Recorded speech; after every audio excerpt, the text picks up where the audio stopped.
Buenos días. Hoy vamos a platicar sobre la Secretaría Anticorrupción y de Buen Gobierno que encabeza Raquel Buenrostro.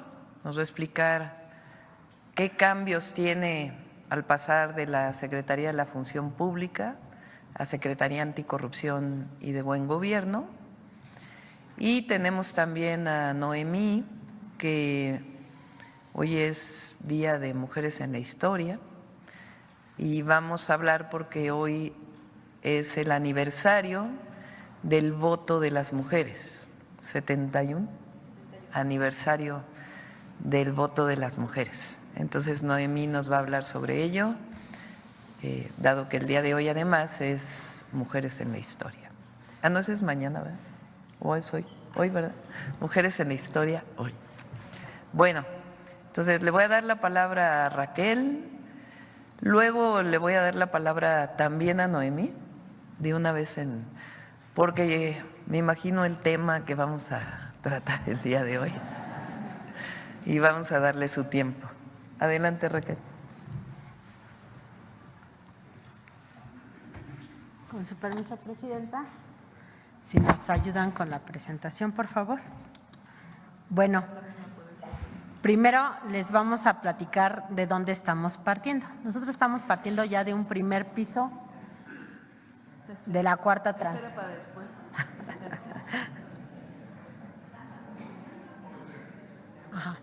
Bueno, estamos partiendo de un primer piso ya de la cuarta transformación y queremos cambiar la mística, la vocación de la Secretaría de la Función Pública, algo que entienda todo el mundo, pero también que tenga un mayor impacto en la vida de todo el pueblo mexicano. Y pues partimos de un primer piso, por eso primero empezamos por cambiarle el nombre a, bueno, fue una sugerencia de la presidenta, Secretaría Anticorrupción y de Buen Gobierno. Entonces, la siguiente, por favor. La siguiente. ¿Dónde estamos y de dónde partimos? Partimos ya de un ejercicio que se hizo ya de empezar a separar el poder político del poder económico. ¿Eso qué significa? Que el gobierno, en lugar de estarse preocupando siempre por beneficiar a los grupos más poderosos, a los más ricos, está viendo por el bien del pueblo. Eso nos da una mística y una vocación diferente al gobierno, que es una vocación de servicio al servicio del pueblo. Ya no actuar como se actuaba antes, siempre favoreciendo a las clases más privilegiadas. Entonces ya tenemos un buen punto de partida porque nos va diciendo hacia dónde se tiene que orientar nuestro gobierno. Adicionalmente también tenemos un ejercicio público distinto, como lo es la comunicación directa por parte de, en este caso, de la presidenta, como esta mañanera del pueblo, que ayuda a que la gente esté mejor informada, que no tenga nada más la información que nos quieren desmenuzar los poderes económicos, sino que sea una información más abierta, más fluida y más transparente. Eso hace que el pueblo de México cada vez sea más político y cada vez tenga más conocimiento y más herramientas para evitar que los gobiernos corruptos regresen. Darse cuenta dónde están los nichos o dónde estaban los nichos de corrupción y estos estarlos siempre vigilando y evitando. Entre las estrategias que se usaron, de las primeras estrategias que se utilizaron para ir abatiendo la corrupción fue la entrega directa de los recursos de los apoyos sociales. Esto permite varias cosas. Primero, elimina los intermediarios, que sin hacer nada pues llevaban comisiones y una comisión pues, de todo lo que son los programas sociales es muchísimo dinero. Entonces, al no tener una comisión, al tener una entrega directa, pues también permite orientar cada vez más recursos a esta población y entonces podemos asignar más dinero a más gente que apoye directamente a la población sin intermediarios y con un mayor gasto efectivo en beneficio de la gente. También se eliminó la condonación de impuestos. Las grandes fortunas eran beneficiadas cada cambio de administración, venía una condonación de impuestos grandes a todos los poderes económicos que habían apoyado en las elecciones previas. Y eso al final del día nada más se traduce en menos recursos para gobernar, en menos recursos para programas sociales, en menos recursos para las inversiones públicas. También eso se eliminó, se acabaron los privilegios, En la parte de impuestos ya hay piso parejo y todos los servidores públicos lo que estamos viendo es que estamos trabajando para el pueblo. Y también vino una mística de austeridad republicana, que quiere decir cero lujos, no menos gasto, porque incluso el gasto social ha incrementado, el gasto de inversión pública ha aumentado, lo que no se quiere es que sigan los lujos. Entonces, de cero lujos, porque no puede haber un gobierno rico con gente pobre. La siguiente, por favor. De los resultados de esta primera etapa, pues vemos que la tasa de los actos de corrupción disminuyó 11%. Es decir, de 15 de cada 100 que percibían o tenían una experiencia de un acto de corrupción en algún trámite con el gobierno, se redujeron a 14, que es una disminución del 11%. La siguiente, por favor. También la percepción de la gente, de cuando hacen alguna gestión con gobierno, tienen presencia en una práctica de corrupción, también se redujo en 8 puntos porcentuales. Ahorita la tasa de percepción es del 83.1%. Es la tasa más baja histórica desde que se tienen registros en el país. La siguiente, por favor. ¿Por qué es importante abatir la corrupción? ¿Por qué nos interesa abatir la corrupción? Bueno, la corrupción, no solo por cuestiones éticas, sino también pragmáticas, tiene que ser erradicada por el bien de todos. Primero, tenemos un ejemplo que es debilita el Estado de Derecho. ¿Eso qué quiere decir? Cuando hay corrupción no hay una impartición de justicia adecuada, prevalece la impunidad y al haber impunidad se vuelve un círculo vicioso porque entonces evita cada vez que la gente se inhiba ante la corrupción. Promueve, digamos, los actos de corrupción, hay impunidad y se regresa. Entonces, eso es malo porque afecta prácticamente todas las actuaciones del gobierno.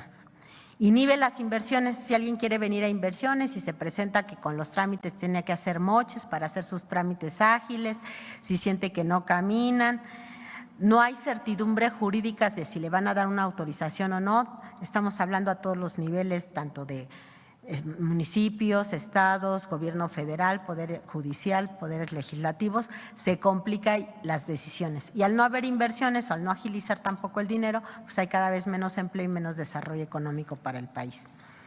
También resta eficiencia y confianza en las instituciones. ¿No? Si una persona está acostumbrada o se presenta ante una institución a hacer un trámite, una gestión y lo dilatan, hay discrecionalidad, hay moche, pues la gente empieza a perder la confianza en el gobierno, ¿no? Y al perder la confianza en el gobierno también recurre a él menos y se vuelve cada vez más ineficiente. Entonces nosotros tenemos que combatir la corrupción porque al revés, la obligación del gobierno es servir y trabajar para el pueblo. Genera desigualdad. Cuando hay corrupción todos los recursos no llegan adecuadamente. Reduce los ingresos públicos, porque hay evasión fiscal, se hacen auditorías a modo, tenemos contrabando, la recaudación baja. En cambio, cuando se combate la corrupción, lo que podemos tener es, por ejemplo, aumentar los ingresos públicos, esto permite tener mayor gasto y ese mayor gasto también ayuda a mantener ciertos programas sociales, ciertos programas de inversión y va contribuyendo a ir desapareciendo la desigualdad entre la gente. ¿Por qué? Porque nos permite tener recursos públicos, mayor número de recursos públicos para poder poner a la gente, digamos, en mejores condiciones con diferentes programas, tanto sociales como inversiones. Y también la corrupción puede llegar a limitar el acceso a los servicios públicos, ¿no? Cuando se imparten o se prestan los servicios con discrecionalidad, pues no le llegan a toda la gente y solo le llegan a veces a algunos privilegiados que son los que tienen el modo de efectuar un acto de corrupción. Y nosotros no queremos eso, nosotros trabajamos para la gente, queremos darle servicio a todo el pueblo de México y nosotros gobernamos para el pueblo de México y no para unos cuantos. Entonces, todas estas afectaciones a la vida pública y al bienestar de la gente son consecuencia de la corrupción, por eso es tan importante erradicarla. Según estadísticas internacionales, en promedio en todo el mundo el 5% del PIB son actos de corrupción. Esto es muchísimo dinero, ¿no? Si nosotros habláramos, por ejemplo, de México con ese estándar internacional, pues podrían ser alrededor de 15,000 millones en cuanto a gasto público. Cada punto del PIB son 340,000 millones de pesos. 340,000 millones de pesos. Más de 1 billón de pesos. O sea, es muchísimo dinero lo que estamos hablando de corrupción. No, es un estándar internacional. Ajá. Es un estándar internacional, son los resultados que hacen de encuestas. Por ejemplo, desafortunadamente los países más pobres son los que tienen los niveles más altos de corrupción, que jalan el porcentaje, ¿no? Por ejemplo, en África las tasas son muy altas, desafortunadamente. En México hay estadísticas que dicen que 4.5% del valor de los contratos eran sobornos, ¿no? Entonces eso también da más o menos 15,000, viendo nada más el gasto público, digamos, los contratos son 15,000 millones de pesos. Si metemos también la inversión pública, pues serían unos 50,000 millones de pesos. Con eso se pueden hacer muchas cosas. El ir acabando con la corrupción, y ustedes lo vieron, permitió tener mayores recursos públicos. El crecimiento de los recursos públicos ha sido histórico en esta cuarta transformación y queremos mantenerlo y queremos continuar abatiendo la corrupción para que estos recursos públicos sigan creciendo. La siguiente, por favor. Entonces, ¿qué va a hacer y cómo va a participar la Secretaría de Anticorrupción y Buen Gobierno? La siguiente, por favor. Bueno, lo que nosotros buscamos primero es pasar de un enfoque correctivo a un enfoque preventivo. En México tenemos un dicho que dice que ahogado el niño se tapa el pozo. Pues nosotros no queremos eso. Nosotros queremos desde antes evitar que se cometan los actos de corrupción, porque esto nos va a liberar también mucho más recursos, ¿no? No solo sancionar, sino evitar que se realicen. Para eso tenemos que hacer un trabajo muy cercano y oportuno pues, con toda la sociedad, con la gente, con los servidores públicos y también con el sector privado, porque la corrupción es no solo dentro del gobierno, sino también en el sector privado, ¿no? Siempre hay un corruptor y un corrompido para que pueda haber un acto de corrupción. Entonces tenemos que buscar cómo evitarlo de las dos partes de la balanza. Y esta secretaría pues nos ayuda mucho a esa participación porque en el gobierno hay pocas secretarías que son transversales. ¿Qué quiere decir eso? Son secretarías que están vinculadas absolutamente con todas las dependencias del gobierno, que tienen que ver con todas las secretarías, con todas las entidades, pero no solo con las del Ejecutivo Federal, sino también con los estados, con los municipios y también tenemos la relación con el Legislativo a través de la Auditoría Superior de la Federación. Entonces, es una secretaría que tiene un alcance, digamos, normativo y de supervisión amplio y que puede participar en todas las secretarías y entidades. La siguiente, por favor. Y esto nos lleva a establecer cuáles son los pilares que va a tener esta secretaría. Digamos que tenemos como un policía bueno y un policía malo. El policía bueno es el buen gobierno, que es el que va a prevenir. ¿Cómo le hacemos para que no se cometan los actos de corrupción y no perder ese dinero por un acto de corrupción desde el principio? Bueno, lo primero es dignificar la carrera del servidor público o del servicio público. O sea, la gente y los funcionarios, los servidores públicos tenemos que entender que trabajar en el gobierno es una vocación, es una mística y como hemos dicho en muchas ocasiones, no hay mayor satisfacción que cuando se hacen cosas para beneficio de los demás. Entonces, esto nos lleva a tener que invertir, digamos, muchísimo en trabajar mucho en la formación ética y de integridad del servicio público para tener esa mística, esa vocación y esos principios y valores. Y acompañarlo de capacitación, porque esta capacitación técnica también ayuda al cumplimiento de las metas. Pero lo primero que tenemos es que desarrollar una vocación en el servicio público, una mística, pero además acompañada de valores de ética y de integridad. La otra es dar acompañamiento preventivo a las instituciones. todos los programas prioritarios, todos los proyectos estratégicos. A veces son muy grandes, de los que ustedes ya conocen que se llevaron a cabo en el primer piso, pues está el Tren Maya, pero la presidenta tiene también aquí planes para aumentar muchísimo más, por ejemplo, el sistema ferroviario, 3,000 kilómetros. Son muchos proyectos de gran envergadura donde participa muchísima gente y son muy complejos y llevan mucho tiempo y requieren muchos recursos. Entonces tenemos que darles acompañamientos para inhibir la corrupción y asesorarlos en toda la parte normativa para que todo sea transparente y también ir de la mano para ir transparentando todo el ejercicio público. Modernizar la administración pública para inhibir la corrupción. Esto va acompañado de la Agencia de Transformación Digital. Nosotros creemos en que entre mayor sistematización haya, hay menos tentación para la corrupción. Si no hay contacto humano, sino todo es a través de sistemas y entre más ágil sea, más eficiente, es mucho menos la tentación de caer en un soborno, en una discrecionalidad. Consolidar las compras públicas también, trabajar en transparencia proactiva, que es pues que la transparencia sea un hábito en el quehacer público, en el hábito diario, en la medida que transparentemos nuestra actuación y que vayamos más allá de la ley. También, si el trabajo está a la vista de todo el mundo, también es más difícil que haya corrupción. Y obviamente sumar a la sociedad y al sector privado en todos los trabajos. La siguiente, por favor.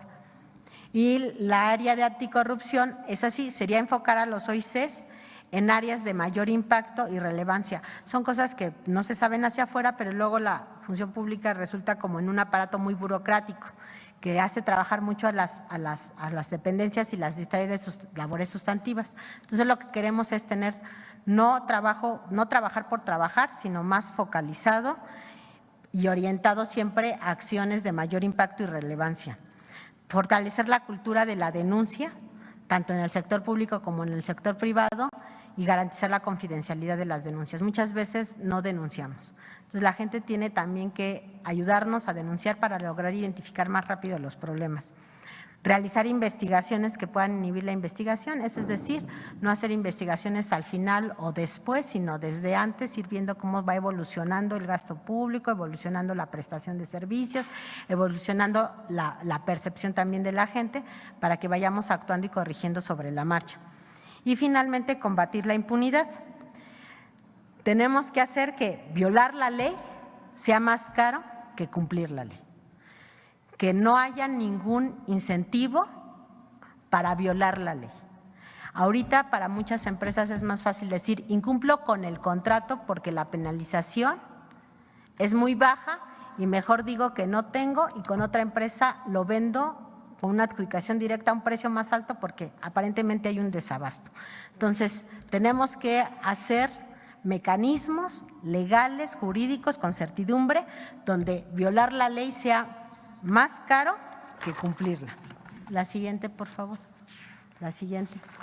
Y en estos primeros días que estamos trabajando, pues un encargo que nos dio la presidenta es trabajar junto con la Consejería Jurídica, con la Subsecretaría de Egresos de la Secretaría de Hacienda y trabajar en una reestructura de la administración pública, donde lo que se busca es una organización más eficiente, es decir, dadas las metas que tenemos como gobierno, cómo podemos organizarnos para alcanzarlas de manera más eficiente, más expedita y muy orientada a los resultados.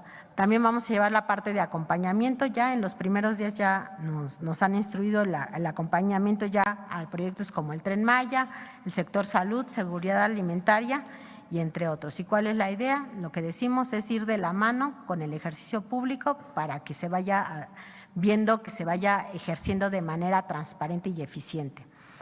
Tenemos en puerta modificaciones a la Ley de Adquisiciones y a la Ley de Obras, que nos da agilidad en el proceso de adjudicación de contratos, en los fallos, pero además genera nuevos mecanismos. Estos nuevos mecanismos son eficientes y más competitivos. Se están incorporando, por ejemplo, las subastas, es decir, que empiecen las pujas para que los precios no sean el primero, sino se empiecen a bajar y poder tener beneficios.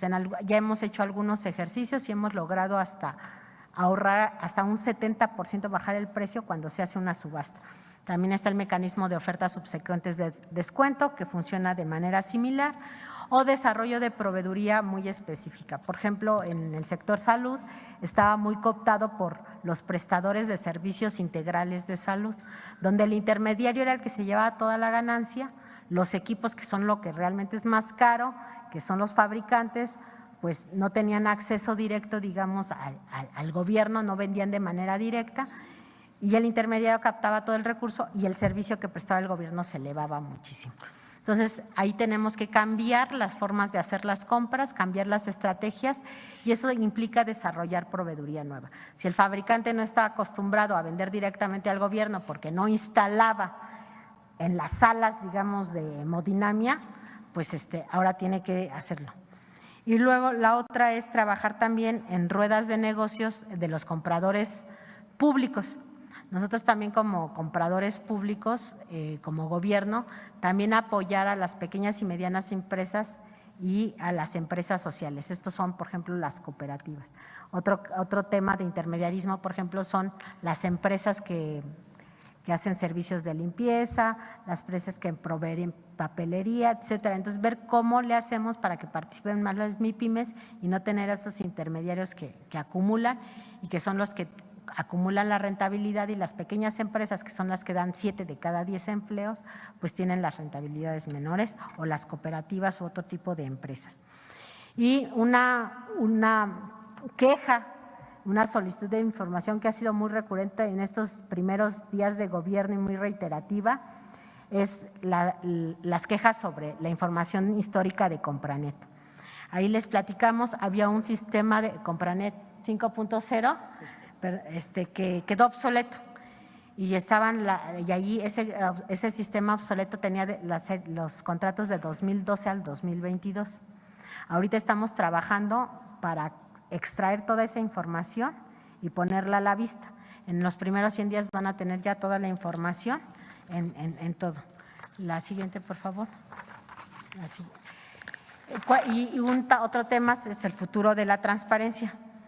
¿Qué tenemos en la transparencia? Pues lo primero que tenemos que saber es que la propuesta de reforma mantiene la promoción, el respeto, la protección y la garantía del derecho al acceso de la información pública y a la protección de los datos personales. Es decir, no cambia en nada lo que requiere la gente en cuanto a información.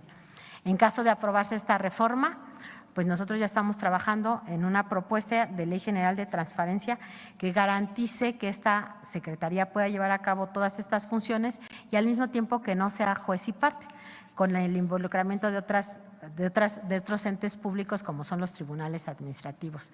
Y con eso iniciar una era de transparencia proactiva, porque además de lo que marca la ley, la siguiente por favor, lo que estamos diciendo es que vamos a trabajar mucho también de la mano con la Agencia de Transformación Digital para abrir muchos datos abiertos, a tener muchos datos abiertos y de fácil acceso para la población, para que pueda dar seguimiento pues a toda la actuación del gobierno.